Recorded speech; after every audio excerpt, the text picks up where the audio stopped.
disappearing. Can you hear me? Yes, now I can. Oh.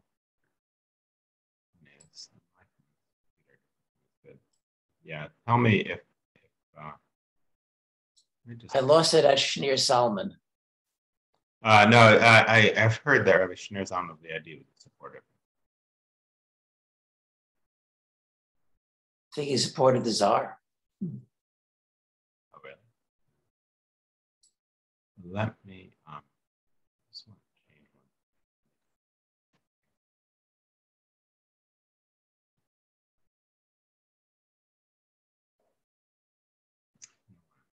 It's supposed to be a good computer, but it's not.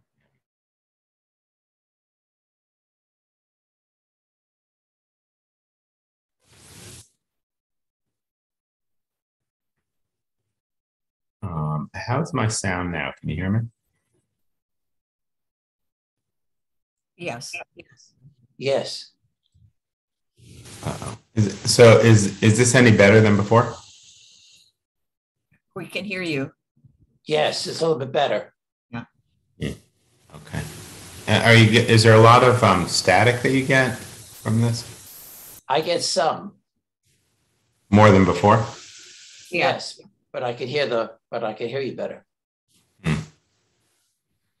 Your voice went in and out. Yeah. Let me just try one of it.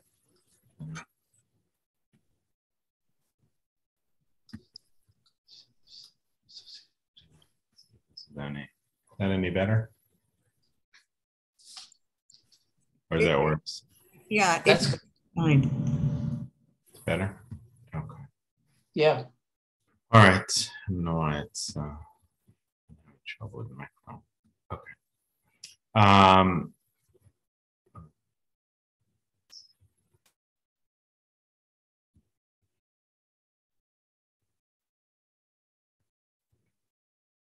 Okay. So we were looking at this piece from Rabbi Richardi, and now he had only brought up 3 issues. One was, can you daven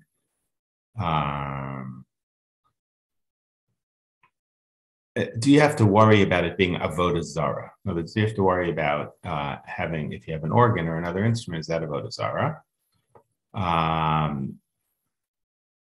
That was one question. The other one was, are you allowed to have instruments during our time due to the destruction of the temple? The third question, he says, is, does it stop us from having kavanagh? These are the questions that the reformers had asked him. That's interesting. He doesn't,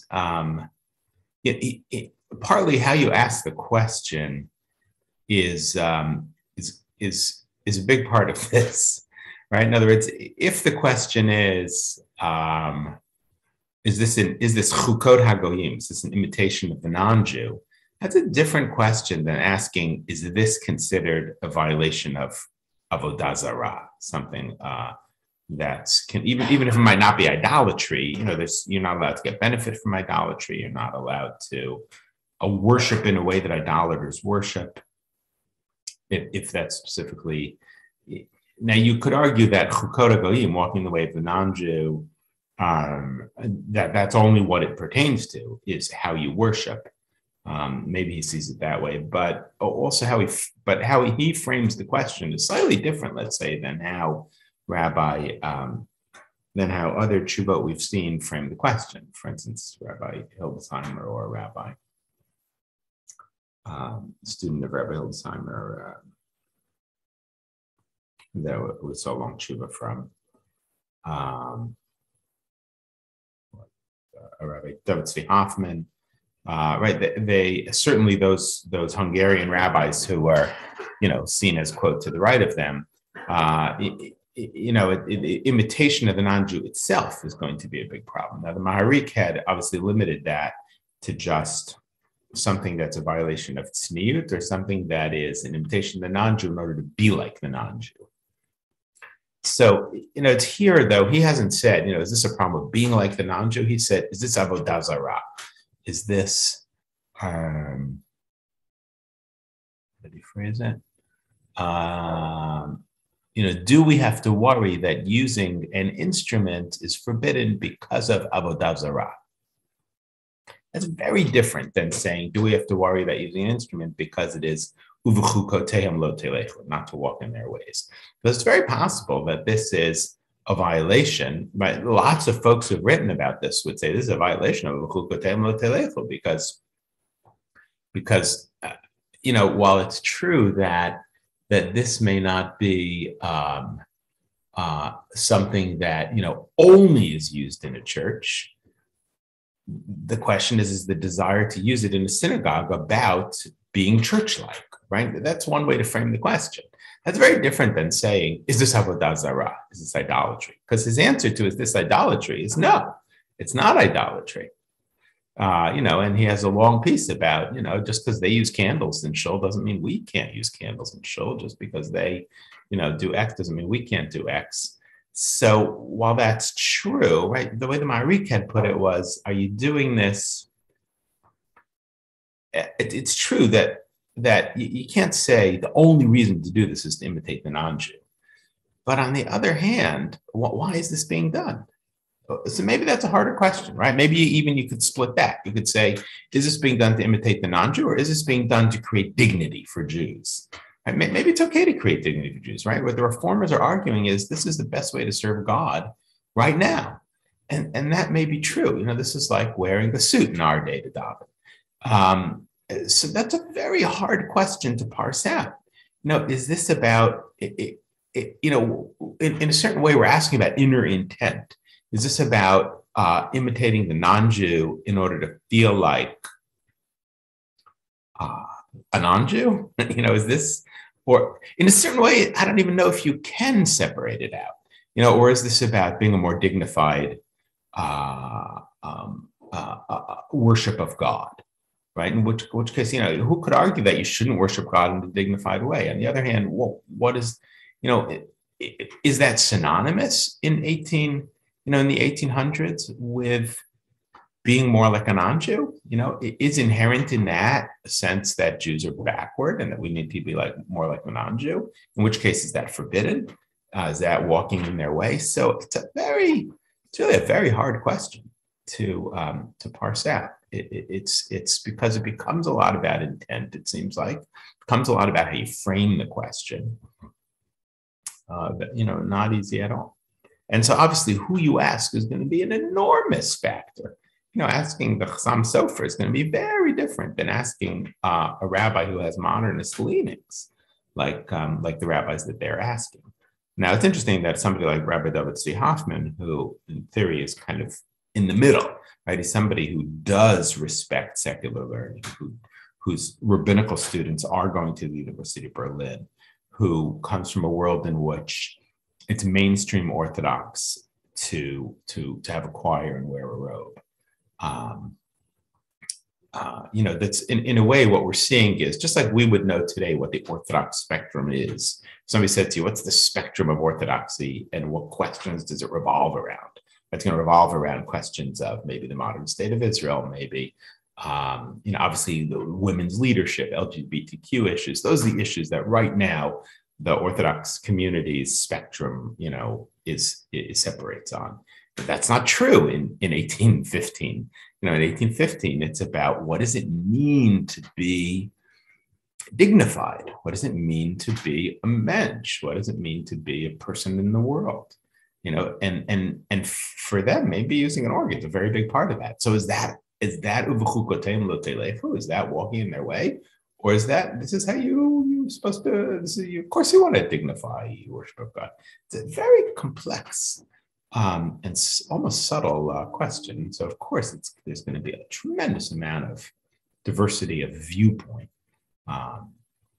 In a way, it's not that different. Times haven't really changed. Jews haven't really changed. Orthodoxy, in a certain sense, hasn't changed that much about the way that we see things. It's just that the lines are drawn in very, very different places because of how they see the world.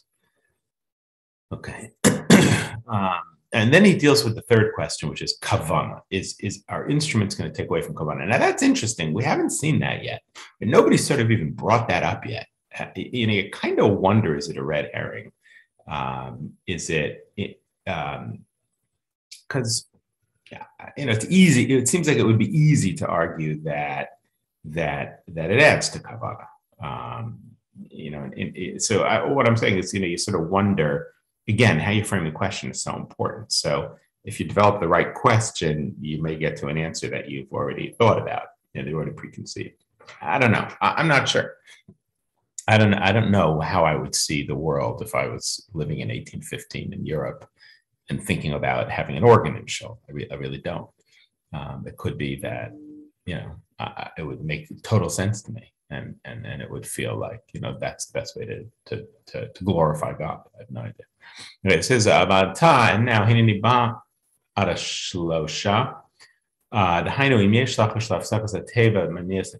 we worried about that we're going to end up skipping over words and lose kavanagh? Hine ana Hashem lidei sefer katan hakamot v'rabba echad nikra shem sefer b'shem sefer kriyat shema nishus b'sulamika shnas tafkuf tesvav. It says I came across a book called Kriyat Shema, and it's from Salonika. I don't know if he must be a Sephardi, Rabbi Richardi. He's quoting Sephardi here. Tafkuf Tesvav is 5,515. Right now it's 5,780 something. So that's 282. So that's 260 years ago, which is going to be 50 years before their writing, so it's the mid 1700s. Shamhov de Prichach me Korfu, that the wise Chachamim of Korfu, Sheshamaya Masa Shemikodem Hayakorim Kriyashma B'Chagim Modim B'Nigun B'Neima Al Pi HaMuzika. It sounds like they would say the Shema in Corfu in before the mid 1700s with instruments, and it's a little bit unclear from the way he writes it whether it just means saying the Shema with a tune, singing the Shema altogether, or whether it was with instruments. He didn't say instruments; he says with music. So he might mean he may just mean that the Shema was made into a song and that everybody sang it together. And then afterwards, somehow that custom of singing it with a tune or having instruments fell away. It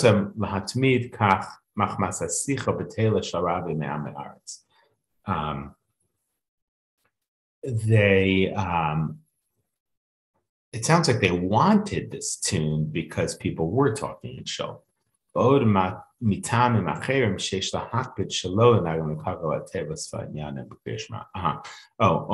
the song caused people to talk in Shul. It's a little bit unclear to me whether the song was made to prevent talking in Shul,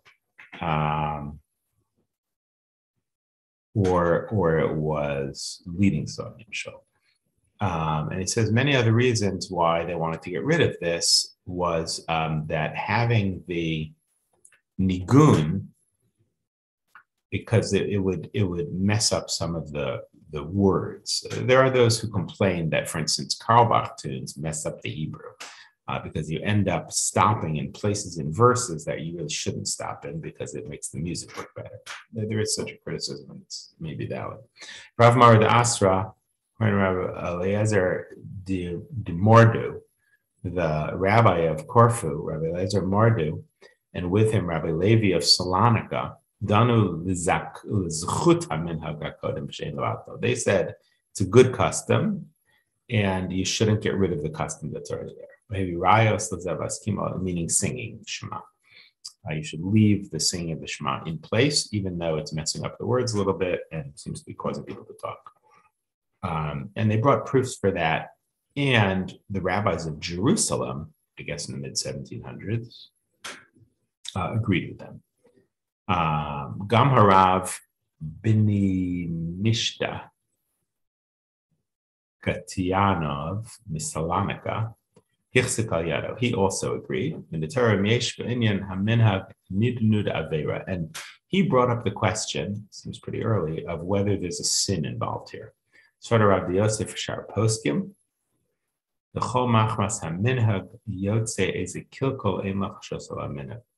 that if you have a custom which is causing a violation of things, you shouldn't have the custom. He says, but they didn't really, this is not so clear. There were those rabbis that said we should keep the minhag. Harash gamken chazar b'psakav mashkata b'tshuvatav. He says you can see it in the Rush, in the early set of Tshuvat. Gamarabba Chaviv Shem Sefer Hachasidim. So I don't know what he means here. There must be a Sephardi book called Sefer Hasidim. There's a very famous Ashkenazic work from the 1200s called Sefer, from the 1100s called Sefer Hasidim, but that can't be, I don't think, what he's referring to. Sefer tells us, Bikuri Katsir Chitzim, Chasmo Bao Yidgimel Rabbanim, Sefer Sharfat. He's bringing proofs of people that say that you should not get rid of the custom once it's there of singing the Shema.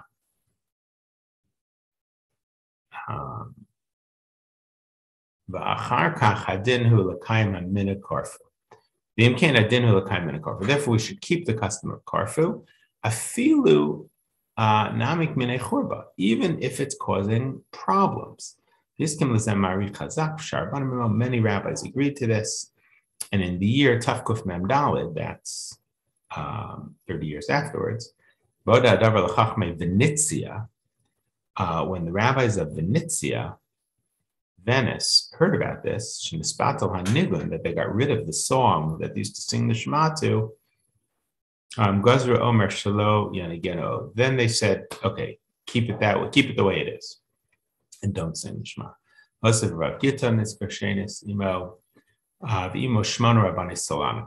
And 8 rabbis of Islam agreed that you don't have to bring back the old custom because they stopped doing Beshuva, it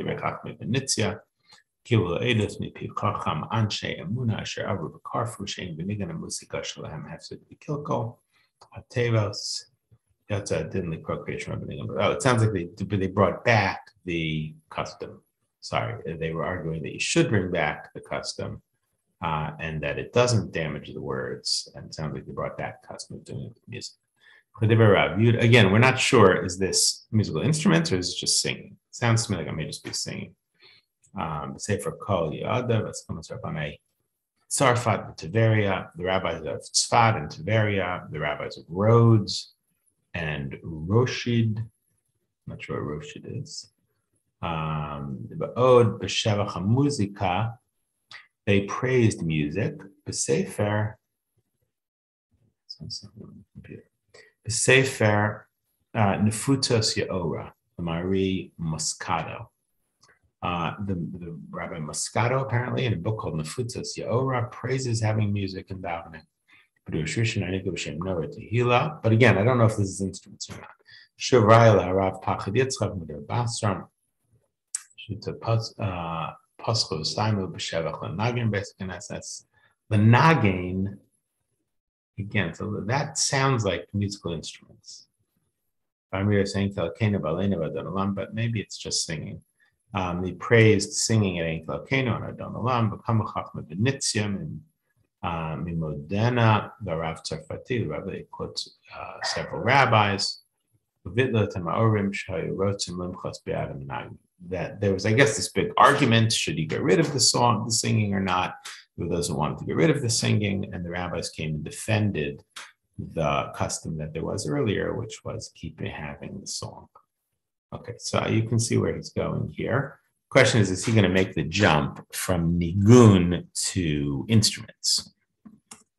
Because it's not clear at all to me whether what he has said so far means there were instruments.